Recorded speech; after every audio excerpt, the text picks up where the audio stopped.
तो अब देखेंगे हम लोग कि जब भी जो इलेक्शन हुआ छत्तीसगढ़ वाला, ठीक है ना, और जो भी 5 स्टेट्स के अलग अलग इलेक्शंस हुए अलग अलग स्टेट्स पे, उस पर कौन कौन से ऐसे इंपॉर्टेंट क्वेश्चन हैं जो कि एग्जाम पे डायरेक्टली आ सकते हैं, ठीक है। तो मोस्ट लेस उसको कंपाइल किया गया है, ठीक है ना। आपका जो इन्फॉर्मेशन है इसमें सारी इन्फॉर्मेशन है सॉल्यूशंस पे डाल दिया गया है। तो जितने भी क्वेश्चन इसमें हैं और जो भी इन्फॉर्मेशन है उसको एकदम अच्छे से कवर करना। इस बार के इलेक्शन से रिलेटेड ये सारे क्वेश्चंस आ सकते हैं, ठीक है। तो इसको मैं प्रेजेंट कर रहा हूँ और इसको आप लोग एक एक करके मेरे को आंसर ही बताते चलेंगे, ठीक है।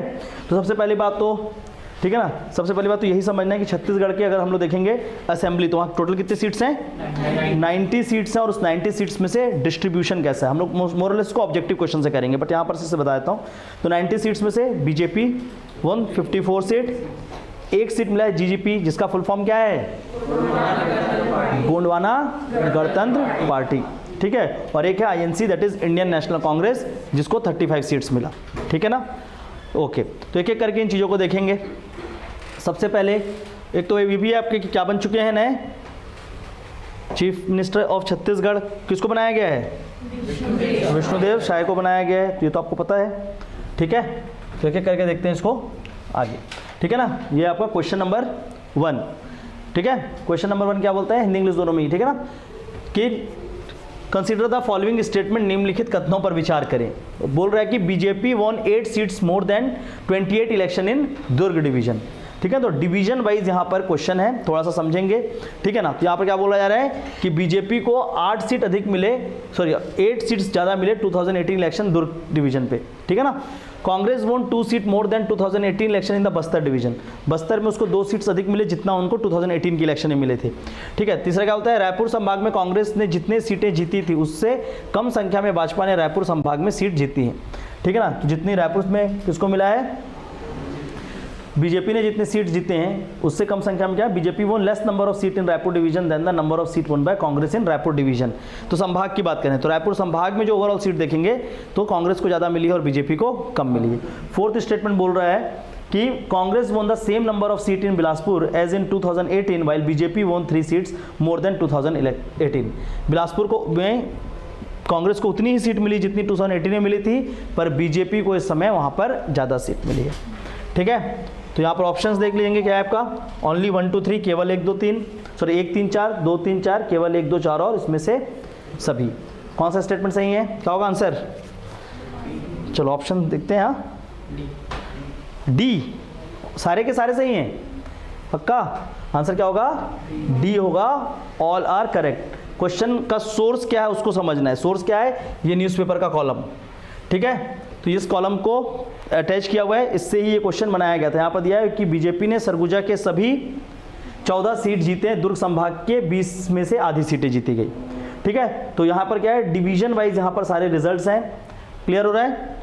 अगर हम लोग रायपुर डिवीजन की बात करें, ये थोड़ा सा वो हो रहा है ब्लर, ठीक है, स्टिल उसमें हाँ सही दिख रहा है, ठीक है। तो यहाँ पर देखो प्रॉपर मेंशन क्या है, ये पीडीएफ शेयर करूंगा, उसको आप लोग देखेंगे बाद में।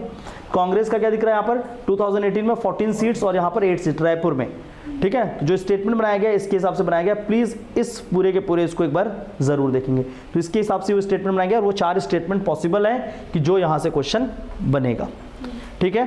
तो न्यूज़पेपर्स में जितने भी क्या थे न्यूज़ थे रिगार्डिंग इलेक्शन, वो सारे के सारे ही इंपॉर्टेंट थे। ये क्लियर हुआ? तो क्या थे? चारों के चारों स्टेटमेंट सही हैं और वो इस न्यूज़पेपर कटिंग से स्टार्ट किया था। नाउ द नेक्स्ट क्वेश्चन, अगला क्वेश्चन ये क्या कि छत्तीसगढ़ में सामान्य सभा में वोट शेयर, ठीक है ना, मतलब जो हमारी क्या हुए अभी इलेक्शन हुई तो इलेक्शन में असेंबली को बोलते हैं सभा में वोट शेयर की निम्नलिखित अवधि को व्यवस्थित करें, ठीक है ना। कि मतलब आपका क्या है? Arrange the following in term of vote share in general assembly to the Chhattisgarh. तो छत्तीसगढ़ असेंबली में सबसे अधिक वोट किसको मिला? बीजेपी को मिला। बीजेपी के बाद सेकंड नंबर पे कौन आता है? कांग्रेस। कांग्रेस के बाद थर्ड नंबर पे बीएसपी और फोर्थ नंबर पे नोटा है, ठीक है। याद रखना कि जोगी जनता कांग्रेस से ज़्यादा नोटा है, तो जोगी साहब लगभग छत्तीसगढ़ से जा चुके हैं अब तो, ठीक है ना। अजीत जोगी तो पहले थे, काफ़ी ज़्यादा चुके, लेकिन अमित जोगी उतना आगे उसको नहीं बढ़ा पाए और अभी ऐसा हुआ है कि नोटा को इवन जोगी जनता कांग्रेस से ज़्यादा वोट मिली। तो उसके हिसाब से आंसर क्या होगा? देखते हैं हम लोग 1 3 2 4 एंड 5। आंसर होगा इसका बी। क्लियर है? तो ये इसका वोट शेयर है, डी होगा, सॉरी ना, क्या था ऑप्शन? बी नहीं, डी था ना, सॉरी डी था। ओके, तो इसका आंसर क्या होगा? ये होगा 1 3 2 4 5, आंसर होगा इसका डी। ठीक है, तो इसका वोट शेयर कुछ ऐसा है, और भी पार्टीज का वोट शेयर यहाँ पर मैंने मेंशन कर दिया है, प्लीज इसको देखेंगे तो सबसे अधिक वोट शेयर किसको गया है? इसमें से बीजेपी 46.27%। ठीक है, सेकंड में कांग्रेस है 42.23। वोट शेयर को काफी ध्यान में रखना, लगातार इसको पिच किया जा रहा है कि वोट शेयर कितना है कितना है, लगातार न्यूज़पेपर में आ रहा है, खासकर इन दोनों पार्टी का। ठीक है, उसके बाद थर्ड नंबर में आपका बीएसपी 2.05% वोट, फोर्थ नंबर पे आपका नोटा 1.26% वोट, एंड फिफ्थ में आपका 1.23% वोट जोगी जनता कांग्रेस। क्लियर है? तो ये क्या है? ये सबका वोट शेयर है, प्लीज इसको थोड़ा सा ध्यान रखना। नेक्स्ट क्वेश्चन, थर्ड क्वेश्चन की ओर आगे आते हैं। तीसरा क्वेश्चन क्या है? छत्तीसगढ़ चुनाव में 155 महिला उम्मीदवार चुनाव लड़ी थी। ठीक है ना, टोटल 155 वुमेन मेंबर्स ने इलेक्शन पे फाइट किया। ठीक है, जिसमें से मैक्सिमम वुमेन जो थी वो किसकी थी? In Chhattisgarh the maximum women candidate belong to Bharatiya Janata party. Maximum candidate भारतीय जनता पार्टी की थी, नहीं, कांग्रेस ने किया था खड़े। 18 कैंडिडेट कांग्रेस की थी और उनका मैक्सिमम था, तो सेकंड स्टेटमेंट गलत है। ठीक है, सेकंड को एलिमिनेट करेंगे तो आंसर क्या होगा? यहाँ से 2 का एलिमिनेट होगा, इससे भी 2, इससे भी आंसर क्या हो जाएगा? बी होगा। पर थर्ड और फोर्थ स्टेटमेंट में भी नजर डालते हैं। छत्तीसगढ़ चुनाव में सबसे ज्यादा महिला कांग्रेस पार्टी से चुनाव जीती, सबसे ज़्यादा खड़ा भी उन्होंने किया था और सबसे ज़्यादा चुनाव भी जीती किससे? कांग्रेस से, टोटल 11 थी। ठीक है, 18 महिलाएं चुनाव जीत गई थी, 18 नहीं, यहाँ पर क्या होगा? 19 होगा, मतलब इसमें 2 स्टेटमेंट वो हो रहा है। ठीक है, यहाँ पर 19 लिखा हुआ है, हिंदी में शायद वहाँ पर कुछ अपडेट नहीं हुआ है, हिंदी में इसको अपडेट करके कर लेंगे, यहाँ पर 19 होगा। ठीक है, इंग्लिश में वहाँ पर प्रॉपर क्या है? 19 मेंशन है। ये देखो यहाँ पर क्या है? द 19 वुमेन वोन द इलेक्शन, तो 19 ही जीती हैं। ठीक है ना, वो 19 होगा, 18 लिखा हुआ गलती से, उसमें 19 होगा। ठीक है, तो 19 महिलाएं ने क्या जीती? वोट जीती। तो इसको ध्यान रखना है। आंसर क्या होगा इसके हिसाब से? कौन सा स्टेटमेंट एलिमिनेट हो रहा है? सेकंड स्टेटमेंट, तो आंसर क्या होगा? बी। क्लियर है? ओके, तो ये भी इस न्यूज़पेपर के कटिंग से है डायरेक्टली क्वेश्चन, ध्यान रखना है। आंसर होगा बी 1 3 एंड 4। सॉल्यूशन, कैंडिडेट देखो, कैंडिडेट बीजेपी के 15 थे, कांग्रेस के 18 थे। बीजेपी के 8 ही जीते और कांग्रेस की 11 वुमेन जीती। जो जीती हैं उनको ऐसे भी ध्यान रखना। दूसरा, उनका जो क्या है कॉन्स्टिट्यूएंसी है, किस सीट से कौन सी वुमेन जीती हैं, इसको भी थोड़ा सा इस बार ध्यान रखोगे, है ना। तो यहाँ पर प्रॉपर है रेणुका सिंह जी आपके भाजपा से, भरतपुर सोनहट, उसके बाद उद्धेश्वरी पैकरा सामरी, तो इस तरीके से आप सारे को ध्यान रखेंगे। ठीक है ना। और यहाँ पर क्या लिखा है आपका? छठी विधानसभा में 19 महिलाएं विधायक देश में सर्वाधिक। तो मैक्सिमम अगर स्टेट वाइज असेंबली में देखेंगे तो छत्तीसगढ़ स्टेट असेंबली में मैक्सिमम वुमेन हो गई हैं। क्लियर है? तो इसको ध्यान रखना है। उसके बाद नेक्स्ट, ये आपका क्वेश्चन, निम्नलिखित कथनों पर विचार करें। अब देखते हैं क्या विचार करना है। ओके, आसाराम नेताम कांकेर ने शंकर ध्रुवा, मतलब कांकेर उनका कॉन्स्टिट्यूएंसी रीजन है, शंकर ध्रुवा को सबसे कम 16 वोटों के अंतर से हराया। Asaram Netam won the election by least margin of 16 votes against the Shankar Dhruva. Second बोलता है TS Yadev from Ambikapur lost the election to the Rajesh Agrawal by 94 votes. ठीक है, दोनों काफ़ी ज़्यादा न्यूज़ में थे क्योंकि टीएस बाबा कैसे हार गए। ठीक है ना, ये बहुत ज़्यादा न्यूज़ में रहा। और दूसरी बात, जो सबसे कम वोट से हारे, इनको ध्यान रखेंगे। आंसर क्या होगा इसका? Both 1 and 2 are right. ठीक है ना, आंसर होगा इसका सी। नेक्स्ट क्वेश्चन की ओर आगे बढ़ते हैं। By margin of how many seats to the Congress BJP won the election. एक मिनट, क्या हुआ?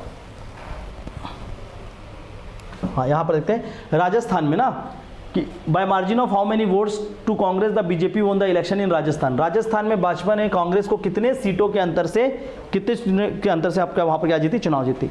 ठीक है, तो आंसर इसका होगा 46। ठीक है, 40, 46, 48 एंड 50।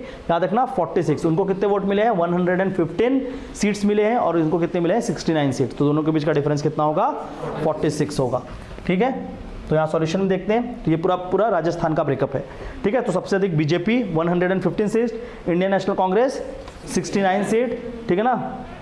उसके बाद उनकी अलग अलग पार्टीज हैं, उसमें आपको जाना नहीं है। मेन तो इन दोनों को ध्यान रखो, बाकी आप इस तरीके से देख सकते हैं। ठीक है, तो मेन ये दोनों पार्टी को देखेंगे और इसलिए डिफरेंस कितना है? 46 वोट का डिफरेंस है। क्वेश्चन नंबर 6 की ओर आगे बढ़ते हैं। क्वेश्चन नंबर 6 बोलता है मिजोरम में निम्नलिखित दलवर परिणाम को व्यवस्थित करें। Arrange the following party wise result of Mizoram maximum to minimum. ठीक है ना, कि सबसे अधिक किसको मिला और सबसे कम किसको मिला। तो मैक्सिमम टू मिनिमम इसको अरेंज करना है। ठीक है, आपको सभी को पता है कि इनके नए क्या बन चुके हैं? चीफ मिनिस्टर बन चुके हैं और वो किस पार्टी के हैं? जेडपीएम के हैं। ठीक है। तो पहला क्या दिख रहा है इसमें, जोराम पीपल मूवमेंट जेडपीएम, दूसरा है मिजो नेशनल फ्रंट, थर्ड है भारतीय जनता पार्टी और फोर्थ क्या है इंडियन नेशनल कांग्रेस। तो सबसे अधिक यहाँ पर किसको मिला है, जेडपीएम को मिला है। हाँ, उसके बाद क्या है सेकंड नंबर पे, ये देखो यहाँ से देखते हैं। तो सबसे पहले पास जेडपीएम, उसके बाद एमएनएफ, उसके बाद बीजेपी और लास्ट में इंडियन नेशनल कांग्रेस। तो आंसर उसका क्या होगा, सी होगा 1, 2, 3 एंड 4। तो प्लीज़ इसको भी ध्यान रखना, ऐसा नहीं कि सिर्फ छत्तीसगढ़ इलेक्शन को आप पढ़ के चले गए। जितने भी 5 स्टेट में इलेक्शन हुआ, सारे स्टेट्स का आपको एटलीस्ट इन्फॉर्मेशन होना चाहिए कि वहाँ पर जीता कौन, हारा कौन, कम से कम इतना बेसिक इन्फॉर्मेशन जितने भी स्टेट में इलेक्शन हुए सबका रखना है, ठीक है। सॉरी, इसके बाद देखते हैं तेलंगाना, ठीक है ना। तो तेलंगाना में, और मैंने तीनों के क्वेश्चन के पूछने के नेचर को अलग रखा है, ठीक है ना। तो जो सॉल्यूशन है उसमें, उसके हिसाब से आप बाकी क्वेश्चन को भी बना सकते हैं खुद से भी, ठीक है ना। सॉल्यूशन जो दिया है सब में हर चीज़ मेंशन है, बट क्वेश्चन पूछने का नेचर तीनों का अलग है। एक में पूछा है पार्टी कहाँ पर ज़्यादा जीती है, एक में सीट डिफरेंस पूछा, और थर्ड में क्या पूछ रहे हैं कि कितने कितने सीट्स मिले, उसको मैच करना। तो इस तरीके से आप हर स्टेट का ध्यान रखोगे, ठीक है ना, ताकि इसलिए क्वेश्चन को अलग अलग तरीके से इसलिए बनाए कि आपको उस नेचर में पता चल जाए कि हाँ उन दोनों को भी हमको इस नेचर से देखना है। क्लियर हो रहा है, ओके। तो नेक्स्ट क्वेश्चन क्या पूछता है कि इसको बताना है तेलंगाना स्टेट है, ठीक है। तो यहाँ पार्टी और वहाँ पर कितने सीट्स किसने जीते हैं, ठीक है। तो सबसे पहली बात यहाँ पर देखते हैं, इंडियन नेशनल कांग्रेस 64 सीट यहाँ लिखा हुआ है, भारत मतलब, ठीक है ना। और कौन सा बताने की, only 2 pairs are right, only 3 pairs are right, less than 2 pairs are right, more than 3 pairs are correct, ठीक है। यहाँ पर क्या है, सारे के सारे ही सही हैं वैसे तो, लेकिन आप उसको ध्यान रखोगे। तो इंडियन नेशनल कांग्रेस वहाँ पर 64 सीट जीती है, उसी की गवर्नमेंट बनी हुई है, ठीक है ना। चीफ मिनिस्टर कौन बने, नाम अपडेट कर लेना, ठीक है। सेकेंडली क्या बोलते हैं, भारतीय राष्ट्रीय समिति, ठीक है ना, उसमें से किसको मिले 39 सीट्स। फिर उसके बाद बीजेपी को 8 सीट्स, ऑल इंडिया मजलिस-ए-इत्तेहाद दल उसको मिला है 7 सीट, और कम्युनिस्ट पार्टी ऑफ इंडिया को कितना मिला है 1 सीट, ठीक है। तो ये रहा उसका भी डिटेल कि सारे के सारे पेयर सही हैं, आईएनसी, बीएचआरसी, बीजेपी, एमइन और सीपीआई। हो जाएगा पक्का, ओके। नेक्स्ट वन, नेक्स्ट है, who among the following was candidate of Gondwana Gantantra Party who won the election from Pali Tanakhar constituency. निम्नलिखित में से कौन से गोंडवाना गणतंत्र पार्टी के उम्मीदवार थे जिन्होंने पाली तानाखार से इस बार इलेक्शन जीता, ठीक है। ये जितने भी कैंडिडेट के नाम है सबके सब पाली तानाखार से खड़े हुए थे, और भी थे बट बेसिक ये हैं, ठीक है। तो इसमें से आंसर क्या होंगे, पहला दिया रामदयाल उइके, ये बीजेपी के कैंडिडेट थे, ये हार गए हैं। तुलेश्वर हीरा सिंह मरकाम, यही क्या है आंसर है, प्लीज़ याद रखना, तुलेश्वर हीरा सिंह मरकाम, ठीक है। और अगर आप देखोगे तो ये उनका फ़ोटो है, ठीक है ना। फ़ोटो भी देखना ज़रूरी है ना कि हैं कौन, ठीक है ना। पूरे समुंदर के बीच में एक तिनका किसका है तो यही वो हैं, ठीक है ना। तो बहुत अच्छी बात है, कम से कम एक और पार्टी को रिप्रेजेंटेशन मिला, ज़्यादा से ज़्यादा पार्टी जीते तो ज़्यादा अच्छी बात भी होती है। तो तुलेश्वर हीरा सिंह मरकाम जो हैं वो ये हैं, और उन्होंने इस तरीके से चुनाव को जीता, ठीक है। उसके बाद क्या देख रहे हैं, नेक्स्ट क्वेश्चन, वुमेन कैंडिडेट और उनकी कॉन्स्टिट्यूएंसी, कि ऐसे कौन कौन से जगह हैं जिसमें से वुमेन्स ने इलेक्शन जीता, ठीक है। तो इसमें से अगर देखेंगे तो सामरी, जसपुर, डोंगरगढ़, पामगढ़, पंडरिया और सिहावा से जीते हैं कि कुरुद से, सिहावा से जीते हैं, बट कुरुद से नहीं जीते हैं। आंसर क्या होगा इसका, डी होगा, 1, 2, 3, 4, 5 एंड 6 आर करेक्ट, ठीक है। तो अगेन यहाँ से आप देख सकते हैं कि कौन कौन से कैंडिडेट कहाँ कहाँ से जीते हैं, ठीक है। सो प्लीज़ सीट भी देखना है और वुमेन कैंडिडेट भी देखना है। क्वेश्चन वुमेन्स पे एक्सपेक्ट करके चलो कि डायरेक्टली आएगा, ठीक है। तो भरतपुर सोनट, रेणुका सिंह, सामरी से उद्देश्वरी पैकरा, जसपुर, रायमुनि भगत, पत्थलगांव, गोमती साहेब, कोंडागांव, लता उसेंडी जी, उसके बाद भटगांव, लक्ष्मी रजवाड़े, प्रतापपुर, शकुंतला सिंह पोरते, पंडरिया, भावना वोहरा, सिहावा, अंबिका मरकाम, जो अभी क्वेश्चन दिया हमने, ठीक है। तो सिहावा तो डेफिनेटली है, कौन है, अंबिका मरकाम है, ठीक है। सारंगगढ़, उत्तरी जांगड़े, सारायपाली, चातुरीनंद, भिलाईगढ़, कविता, प्राण लहरे, ठीक है ना। उसके बाद लैलूंगा, विद्यावती, सिदार, बालोद, संगीता सिन्हा, डोंडी लोहारा, अनिला भेड़िया, ये पहले क्या थी, women and child development minister भी थी, ठीक है। भानु प्रतापपुर, सावित्री मंडावी, खैरागढ़, यशोदा वर्मा और डोंगरगढ़ हर्षिता बघेल, और इसके साथ साथ शेषराज हंसराज, कहाँ से, पामगढ़। क्लियर है। तो प्लीज़ इन सभी कैंडिडेट को देखेंगे, ठीक है ना। जो PDF शेयर किया हुआ है उसमें आप लोग उसको अच्छे से देखें, okay. Then question number 10, the title of BJP manifesto during election is Modi guarantee for Chhattisgarh 2023। चुनाव में जो घोषणा पत्र आया बीजेपी का, उसका टाइटल क्या था, मोदी गारंटी फॉर 2023। हाँ, तो यही था पहला स्टेटमेंट, क्या है, सही है इसमें से, लेकिन हमको क्या करना है, इनकरेक्ट फाइंड करना। दूसरा क्या बोलता है, जिले के हिसाब से बीजेपी ने सबसे ज़्यादा सीट रायपुर से जीती, डिस्ट्रिक्ट वाइज बीजेपी वोन maximum seat from Raipur, Raipur की सारी सीट बीजेपी ही जीती है, ठीक है ना। तो डिस्ट्रिक्ट वाइज रायपुर से मैक्सिमम जीती है। उसके बाद there were 4 district where Congress and BJP won the equal number of seats. नहीं, ऐसा कितने थे, 3 स्टेट्स थे, 3 डिस्ट्रिक्ट थे जहां पर इक्वल नंबर ऑफ सीट्स आया, बाकी हर जगह क्या है, बीजेपी का ज़्यादा है कांग्रेस। ठीक है ना, तो 3 ही डिस्ट्रिक्ट ऐसे थे। तो आंसर क्या होगा इसका, सी होगा, ना कि डी होगा। ठीक है, तो अगेन यहाँ पर उसको मेंशन कर रखा है मैंने, बता दे रहा हूँ आपको। ठीक है ना, तो भाजपा ने 1 लाख, अच्छा ये तो आपका क्या था, मैनिफेस्टो वाला है ना, सॉरी नहीं, मेरे ख्याल से क्वेश्चन दूसरा आ गया, सॉल्यूशन शायद इसका अलग हो रहा है। इसका आंसर क्या होगा, सी होगा। आई थिंक यहाँ पर आंसर कुछ अच्छा ठीक तो है। There were 4 district where the Congress and BJP won the equal number of seats. ये जो स्टेटमेंट है वो गलत है, क्योंकि ऐसे कितने जिले हैं, टोटल 3 जिले हैं, यहाँ तो लिखा है ना। देयर वर 3 डिस्ट्रिक्ट्स, कौन कौन से हैं, गरियाबंद, जीपीएम और महासमुंद। तो ये 3 ही डिस्ट्रिक्ट हैं जहाँ पर इक्वल नंबर ऑफ सीट मिला, बाकी जगह में बीजेपी को सीट्स ज़्यादा मिले। ठीक है ना, डिस्ट्रिक्ट वाइज। ठीक है, दूसरी बात, बीजेपी ने जो अपना ये प्रॉमिस किया हुआ है, तो क्या क्या प्रॉमिस किया उसको भी थोड़ा सा देख लेते हैं। जो बीजेपी मोदी गारंटी में क्या क्या बात की गई है। पहला बोला गया कि बीजेपी ने 1 लाख नई नौकरी पैदा करने की बात की है, कि 1 लाख न्यू जॉब क्रिएट किए करेंगे, किसानों को मुफ्त बिजली देना और धान का न्यूनतम समर्थन मूल्य बढ़ाकर 3100 रुपये प्रति क्विंटल करने का वादा किया है। ये डायरेक्टली मैनिफेस्टो से ही दिया है। ठीक है ना, तो provide free electricity to the farmer and increase the minimum support price for paddy to 3100 per quintal. BJP also promise to improve the infrastructure, health care and education in the state. ठीक है ना, इसके बारे में बात कर रहे थे वो लोग। तो ये मैनिफेस्टो से ही डायरेक्टली उठाकर दिया गया है, तो प्लीज़ थोड़ा सा मैनिफेस्टो को भी ध्यान रखना है। इसके बाद नेक्स्ट क्वेश्चन ये है, निम्नलिखित कथन पर विचार करें, कंसिडर द फॉलोइंग स्टेटमेंट। पहला है, एक मतदान केंद्र पर अधिकतर 1500 मतदाता होंगे। ठीक है ना, तो ये फिक्स किया गया था कि एक पोलिंग बूथ पर मैक्सिमम 1500 वोटर ही जाकर वोट देंगे। ठीक है, तो पहला स्टेटमेंट बिल्कुल सही है। और टोटल पोलिंग स्टेशन छत्तीसगढ़ में जो इलेक्शन हुआ वो कितने बनाए गए थे, 24,109 पोलिंग स्टेशन थे, जिसको बोला जाता है मतदाता केंद्र। ठीक है, दोनों ही स्टेटमेंट सही है, आंसर क्या होगा, सी होगा। क्लियर है, तो ये इन्फॉर्मेशन को थोड़ा सा ध्यान रखेंगे, इसका आंसर होगा सी। ठीक है, उसके बाद नेक्स्ट क्वेश्चन आता है, ये question number 12, choose the correct pair of constituency in term of maximum minimum voter turnout respectively during the general assembly election in Chhattisgarh. Chhattisgarh में आम विधानसभा चुनाव के दौरान क्रमशः अधिकतम और न्यूनतम मतदान के आधार पर निर्वाचन क्षेत्र की सही जोड़ी बताएं। ठीक है ना, कि सबसे कम कहाँ पर हुआ और सबसे अधिक कहाँ पर हुआ। तो सबसे ज़्यादा कहाँ पर हुआ था, कुरुद में हुआ है, और सबसे कम कहाँ हुआ है, बीजापुर में। तो आंसर इसका क्या होगा, सी होगा, कुरुद एंड बीजापुर।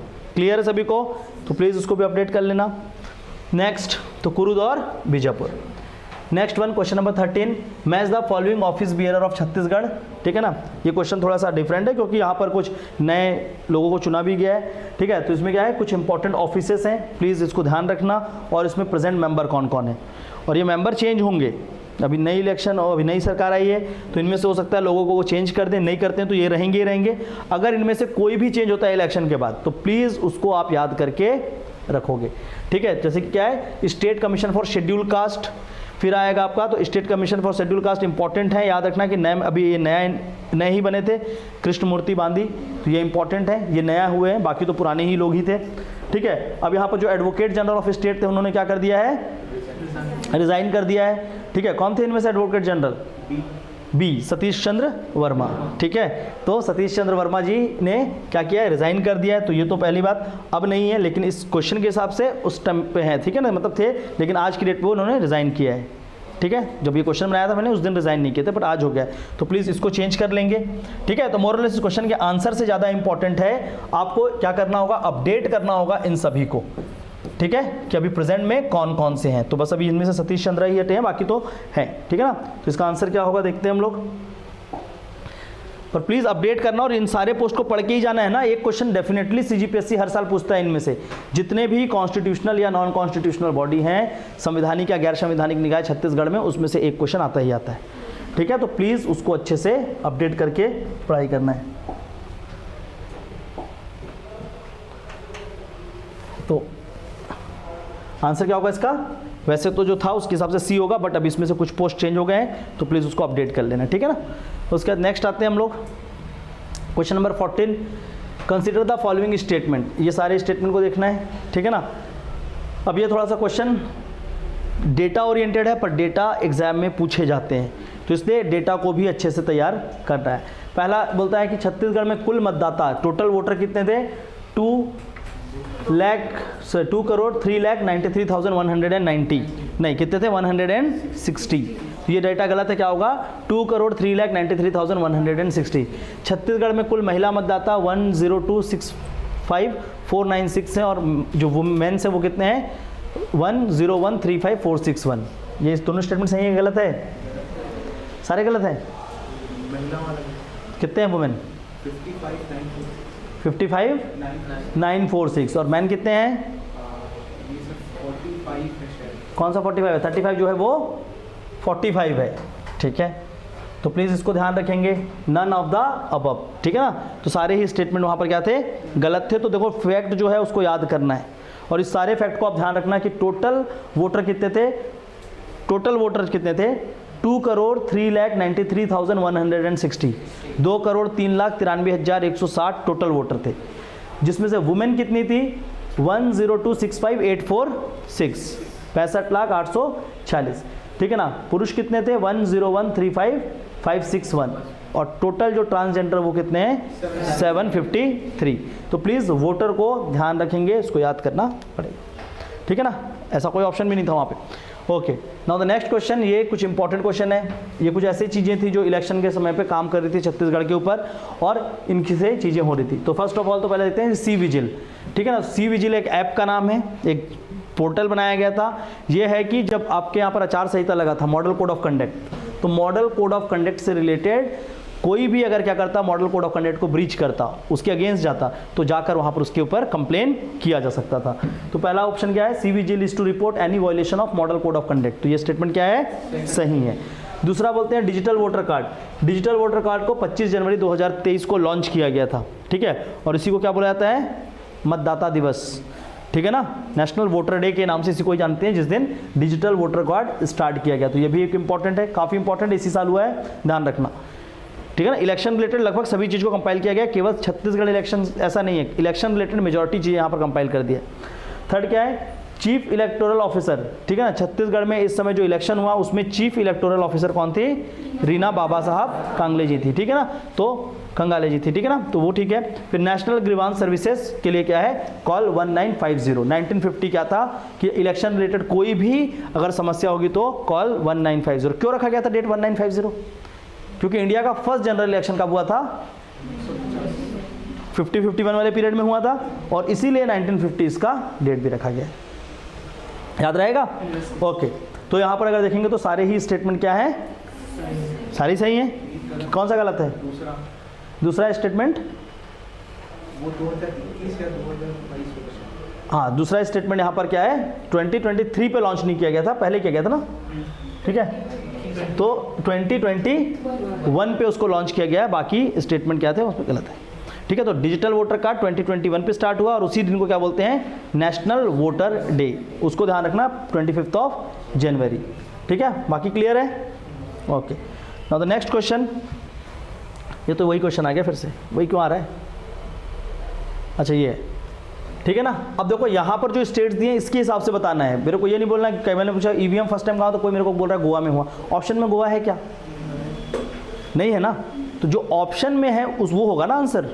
ठीक है, तो यहाँ पर जो स्टेट्स के नाम मेंशन किए गए हैं इनमें से सबसे पहली बार कहाँ पर हुआ, केरला में हुआ है। ठीक है, तो यहाँ पर ऑप्शन क्या है, बिहार, केरला, गुजरात एंड उत्तर प्रदेश। तो ईवीएम का फर्स्ट टाइम यूज हुआ था केरला में इस क्वेश्चन के हिसाब से, और ऐसे देखेंगे तो गोवा में हुआ। ठीक है, पर या इस क्वेश्चन के हिसाब से क्या होगा, केरल। ठीक है, उसके बाद आगे चलते हैं। तो ये बेसिक है, सॉल्यूशन को प्लीज एक बार देखेंगे आप लोग, लुक फॉरवर्ड करेंगे। Question number 17, consider the following about election in Chhattisgarh. Chhattisgarh में जो चुनाव है उसके, तो देखो पहले चरण में 20 विधानसभा क्षेत्रों में चुनाव हुआ। ठीक है ना, इन द फर्स्ट फेज 20 कॉन्स्टिट्यूएंसीज में हुआ, तो बिल्कुल सही स्टेटमेंट है। The first phase voting will be including all constituencies of Bastar, मोहल्ला, मानपुर, खैरागढ़ एंड कवर्धा। तो फर्स्ट फेज में ये सारे कॉन्स्टिट्यूएंसीज में हुआ। ठीक है, इन सेकेंड फेज दूसरे चरण में 70 विधानसभा क्षेत्रों में चुनाव हुआ।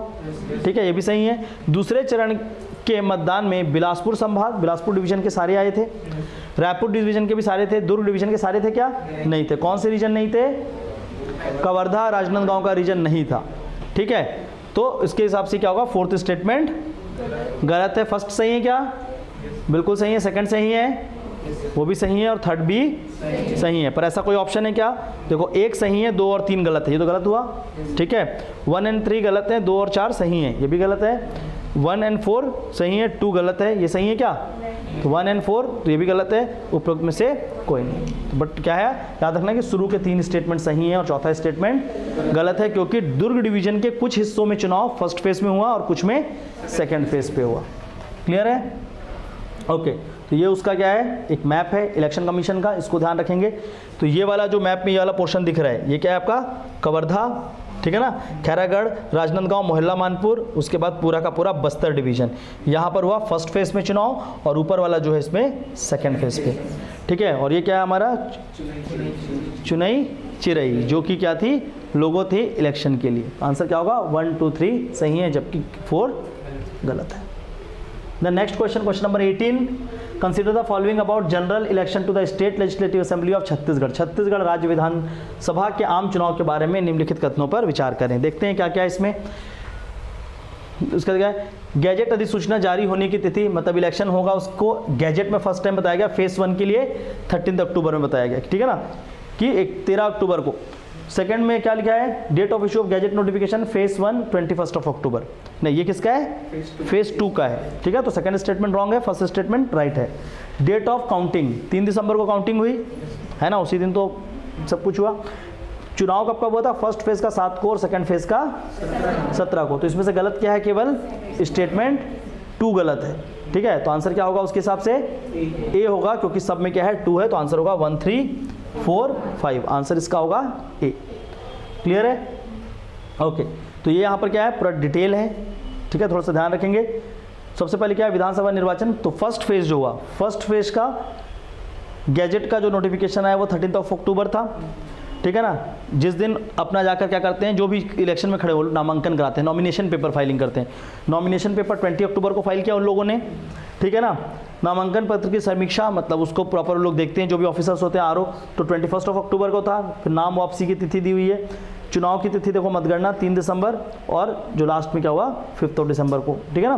तो सेम चीज़ यहाँ पर देखेंगे तो क्या है, सेकेंड फेज के लिए है। तो प्लीज़ गो थ्रू करेंगे इसको कि किस किस डे पे क्या क्या हुआ है। क्लियर है? ओके, तो द नेक्स्ट वन, अगला क्या है आपका यहाँ पर, ईवीएम से रिलेटेड क्वेश्चन है। देखते हैं किसको बनता है। पहली बात तो ईवीएम क्या होते हैं, इसमें 2 यूनिट होते हैं। पहला क्वेश्चन क्या बोल रहा है कि ईवीएम के 2 यूनिट होते हैं। ईवीएम को 2 इकाइयों के साथ डिज़ाइन किया गया है, नियंत्रण इकाई और मतदान इकाई। तो एक होता है आपका पोलिंग के लिए और एक होता है वोटिंग के लिए, ठीक है। एक वो जो प्रेस करते हैं जो ऑफिसर होते हैं, और दूसरा क्या होता है जो आपके जाकर इलेक्शन, सभी ने वोट दिया था, तो ये तो ऑलरेडी पता होगा, है ना। तो यहाँ पर 2 यूनिट होते हैं, एक को बोलते हैं आपका कंट्रोल यूनिट और एक को बोलते हैं बैलेटिंग यूनिट। तो दोनों होते हैं। फिर उसके बाद क्या गया है, in EVM instead of issuing a ballot paper the polling officer will press the ballot button which enable the voter to cast their vote. EVM में मतपत्र करने के बजाय क्या करा जाता है, वहाँ से वो प्रेस करते हैं और आप उसको प्रेस करते हो। सिंपल चीज़ है, गए थे ना इलेक्शन देने, तो ये क्वेश्चन थोड़ी ना है, ये तो क्या है, रियलिटी है जो आप जाके कर रहे हो, तो वो आपको पता होना चाहिए। तो सेकंड भी क्या है, सही स्टेटमेंट है। थर्ड में क्या दिया है, EVM stand for election voting machine. तो ईवीएम को इलेक्शन वोटिंग मशीन नहीं बोलते, इलेक्ट्रॉनिक वोटिंग मशीन बोलते हैं, ठीक है। तो तीसरा स्टेटमेंट गलत है, पहला और दूसरा सही है। आंसर क्या होगा, बी, ठीक है। तो ऑप्शन, हाँ अच्छा, कौन सा इनकरेक्ट है पूछा, तो इनकरेक्ट क्या होगा, अच्छा ठीक, सॉरी, यहाँ पर क्वेश्चन में क्या पूछ रखे हैं, इनकरेक्ट क्या है, कौन सा गलत है। तो गलत कौन सा है, केवल पहला और दूसरा सही है। आंसर होगा इसका डी। चलो गुड,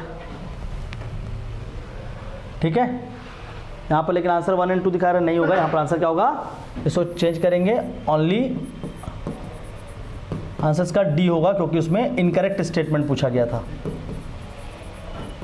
क्लियर है, आंसर इसका होगा डी, इनकरेक्ट है सब, प्लीज उसको रेक्टिफाई कर लेंगे, ठीक है ना। तो EVM also electronic voting machine also known as EVM is a voting machine using electronic means to either add or take care of the, जो भी मतलब इलेक्शन में होता है तो उसमें क्या होता है, 2 यूनिट होते हैं, कंट्रोल यूनिट, एक बैलेटिंग यूनिट। और ये याद रखना कि ये स्टैंड अलोन डिवाइस होता है। इसका मतलब ये है कि एक ऐसा डिवाइस है जो किसी भी तरीके के नेटवर्क से कनेक्ट नहीं होता है। ये एक माइक्रो प्रोसेसर बेस्ड डिवाइस होता है और सारा डेटा उसी के ऊपर स्टोर होता है। इंटरनेट से इसकी कोई भी किसी भी तरीके की कनेक्टिविटी नहीं होती, तो इसलिए इसको किसी भी तरीके से क्या नहीं कर सकते, हैक नहीं किया जा सकता, ठीक है ना। ईवीएम को हैक नहीं किया जा सकता। अब जो भी बोले ईवीएम में प्रॉब्लम है, समस्याएं हैं, चुनाव हारने के बाद समस्या छत्तीसगढ़ में है पर तेलंगाना में नहीं है।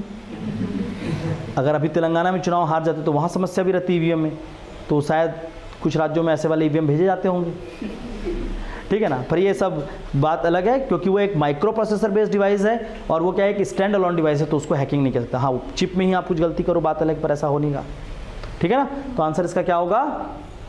डी होगा, ठीक है ना। उसको रेक्टिफाई कर लेना आप लोग। Which among the following is a condition for an individual to enroll as a voter for general election to the state legislative assembly? राज्य विधानसभा के आम चुनाव के लिए मतदाता के रूप में नामांकन के लिए किसी व्यक्ति को क्या क्या चीज़ें जरूरी होती है? कब आप क्या कर सकते हो? एज ए वोटर रजिस्टर करा सकते हो।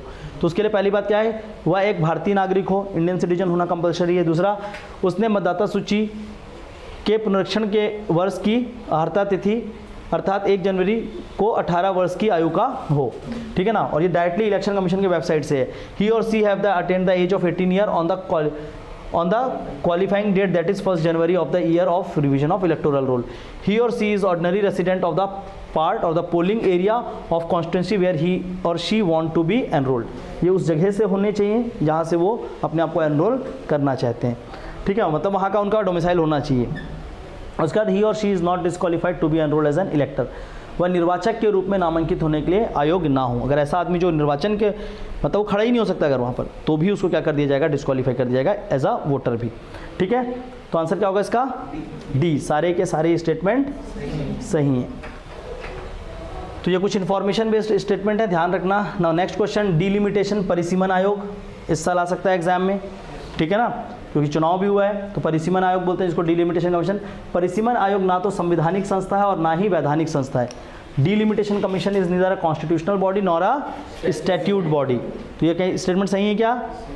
ये स्टेटमेंट सही है। दूसरा है, the order issued by delimitation commission can not be challenge in any court. परिसीमन आयोग द्वारा जारी आदेश को किसी भी न्यायालय में चुनौती नहीं दी सकती।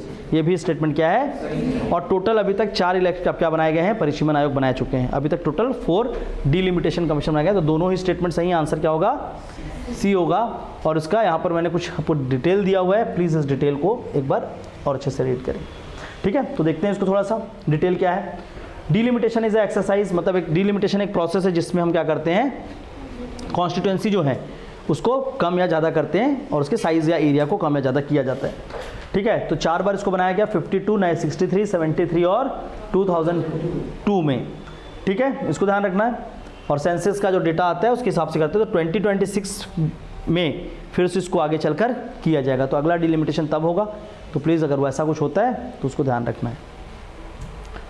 देन क्वेश्चन नंबर 23, ठीक है, ये जनरल क्वेश्चन है फ्रॉम इंडिया का जो इलेक्शन का जो पोजीशन है वहाँ से, कि क्षेत्रफल के हिसाब से आम चुनाव में लद्दाख सबसे बड़ा लोकसभा निर्वाचन क्षेत्र है। अभी लोकसभा इलेक्शन में आने वाला है, ठीक है। तो Ladakh is the largest Lok Sabha constituency in the general election by an area. तो अभी जो चल रहा है उसमें लद्दाख ही सबसे बड़ा है। सबसे स्मॉलेस्ट कौन सा है? चांदनी चौक।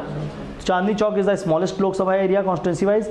The area of constituency is decided by the delimitation commission. कि कितना बड़ा कॉन्स्टिट्यूंसी को क्या नहीं होगा वो डिसाइड कौन करता है? डिलिमिटेशन कमीशन करता है। आंसर क्या होगा इसका? देखते हैं।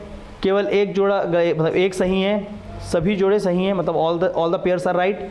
केवल 3 जोड़े गलत हैं, ठीक है ना। तो इसमें से क्या है? All are right. आंसर क्या होगा? All the pairs are correct. Answer is D, ठीक है। Next question, question number 24, who design the first Indian voting machine, और बोल सकते हैं इंडियन इलेक्ट्रॉनिक वोटिंग मशीन, जो की गया है ईवीएम है, ठीक है ना। पहली भारतीय वोटिंग मशीन जिसको हम ईवीएम भी बोल रहे हैं ना, ठीक है। वोटिंग मशीन तो वही थी पहली, याद रखना है। इसमें यहाँ पर इंडियन वोटिंग मशीन का वो ईवीएम की बात ही हो रही है। तो पहला ईवीएम जो था, या ईवीएम को किसने डिज़ाइन किया है? एम.बी. हनीफा जी ने किया है। आंसर इसका क्या होगा? सी, एम.बी. हनीफा। क्लियर है? इसको ध्यान रखना। तो एम.बी. हनीफा ने बनाया था और यहाँ पर डेट्स उसके मेंशन है 15 अक्टूबर 1998 के। वहाँ पर उसको पब्लिश किया गया डॉक्यूमेंट में कि इस दिन से इसको यूज़ करेगी गवर्नमेंट। उसके पहले हो चुका था इन केरला में यूज़, पर गवर्नमेंट ने उसके बाद से, उस डेट के बाद से यूज़ करना स्टार्ट किया है, ठीक है। ओके, तो उसके बाद what is the tenure of office of chief election commissioner? मुख्य निर्वाचन आयुक्त का कार्यकाल कितने वर्षों का होता है? तो 6 ईयर और इनमें से कौन सा ऑप्शन सही होगा? 6 ईयर और 65 year which ever is earlier, तो या तो वो 6 साल तक उनकी सेवा पूर्ण हो जाए या 65 वर्ष की वो हो जाए, उसके हिसाब से इसको लिखा जाता है। ठीक है, तो सिंपल सा क्वेश्चन था। एक दो क्वेश्चन और होंगे। 26 question number 26, in which assembly constituency were election held in the first phase of Chhattisgarh, Chhattisgarh में प्रथम चरण में किस विधानसभा निर्वाचन क्षेत्र में निर्वाचन संपन्न हुआ। ठीक है, तो याद रखना कि 71 से 90 जो है वहाँ पर सबसे पहले हुआ, मतलब ये क्या थे, बस्तर के रीजन थे। फिर बचे हुए जो हैं वो कहाँ से स्टार्ट होते हैं, 1 से लेकर 70 तक हैं। तो आंसर क्या होगा इसका, बी होगा। पहले 71 से 90 पे हुआ, फिर उसके बाद 1 से लेकर 70 तक इलेक्शन हुआ, और वो सेम डे पे हुआ फिर, है ना। तो ये है वही अगेन, तो ये कॉन्स्टिट्यूंसी नंबर 1 था। ऐसा है 1 2 3 4 इस तरीके से इसको डिवाइड किया गया है। और सबसे लास्ट कॉन्स्टिट्यूंसी क्या है, कोंटा। कोंटा में है क्योंकि ठीक है, कोंटा में इसलिए लास्ट में रहता है वो। ठीक है, okay. Then question number 27, Chhattisgarh राज्य विधानसभा चुनाव में सर्वाधिक तृतीय लिंग मतदाता किस निर्वाचन क्षेत्र से थे। In the Chhattisgarh state assembly election the maximum third gender इलेक्टर is from which constituency. ठीक है, तो उसमें से ऑप्शन क्या क्या दिया है, रायपुर सिटी वेस्ट, दुर्ग सिटी नॉर्थ, और रायपुर सिटी नॉर्थ और रायपुर सिटी साउथ। आंसर क्या होगा, चलिए बताइए। रायपुर साउथ से है कि रायपुर उससे है, ठीक है। आंसर क्या होगा, नॉर्थ से हैं, साउथ से हैं, ठीक है ना। तो क्या होगा इसका आंसर, सी होगा, रायपुर सिटी नॉर्थ। ठीक है, तो यहाँ पर जो आपके क्या है थर्ड जेंडर है उनका यहाँ पर प्रॉपर डिटेल दिया हुआ है। ठीक है, तो सबसे अधिक देखेंगे तो कहाँ से था, रायपुर ग्रामीण, रूरल से 62, नॉर्थ से 96, शहरी दक्षिण से 51, रायपुर शहरी पश्चिम से 66, बेलतरा 34, बिलासपुर 28 एंड दुर्ग 21। तो थर्ड जेंडर के रिलेटेड भी थोड़ा सा डेटा को ध्यान रखना कि थर्ड जेंडर वोटर कहाँ से ज़्यादा थे और कहाँ से कम थे। ठीक है, उसके बाद आता है question number 28, arrange the following constituency in terms of registered elector from maximum to minimum. निम्नलिखित निर्वाचन क्षेत्र को पंजीकृत निर्वाचकों के संख्या के अनुसार पर अधिकतम से न्यूनतम पर व्यवस्थित करें। ठीक है, ऑप्शन क्या क्या दिया है, रायपुर रूरल, कवर्धा, कसडोल एंड बिल्हा। अच्छा, सबसे ज़्यादा ये कहाँ पर थे, कसडोल में थे। उसके बाद इसके हिसाब से बताओ, रायपुर रूरल, उसके बाद बिल्हा, कवर्धा और बिल्हा, कवर्धा, और उसके बाद बिल्हा। तो 3 1 2 4 is the right answer. Answer क्या होगा इसका, बी होगा। Okay, next question, the maximum number of male and female registered elector respectively are in. तो सबसे अधिक वुमेन और सबसे अधिक मैन, ठीक है ना, वो इलेक्टर कहाँ पर थे, दोनों ही कसडोल में थे। आंसर इसका होगा ए, कसडोल दोनों के लिए ही। ठीक है ना, तो आंसर इसका क्या होगा, ए, दोनों पे ही कसडोल। ठीक है, तो ये कुछ इंपॉर्टेंट क्वेश्चंस थे अभी जो इलेक्शन हुआ उसके रिगार्डिंग। ठीक है, अब इसके बाद और भी चीज़ों को अपन लोग कवर करेंगे। ठीक है, ये PDF आपको शेयर किया जाएगा। ठीक है, जो एक क्वेश्चन हुआ है उसको रेक्टिफाई भी करके। क्लियर हो रहा है। तो इसी की तरह जो भी क्या होंगे आगे चलकर कुछ और करंट अफेयर के ऐसे वीडियोस के थ्रू हम लोग चलेंगे और यहाँ पर भी चलेंगे, तो उनको आप अपडेट करते हुए चलोगे। जो सबसे इंपॉर्टेंट करंट अफेयर होगा और थीमेटिक जो होगा, थीम वाइज, ऐसा नहीं कि उठा के रैंडम कोई भी क्वेश्चन पूछे, थीम वाइज जो करंट अफेयर होगा उसको यहाँ पर कवर किया जाएगा इसी प्लेटफॉर्म पे, इसी माध्यम से, बोथ ऑनलाइन एंड ऑफलाइन। ठीक है, तो उसका आप लोग भी बेनिफिट लेना। ओके, चलिए, थैंक यू ऑल।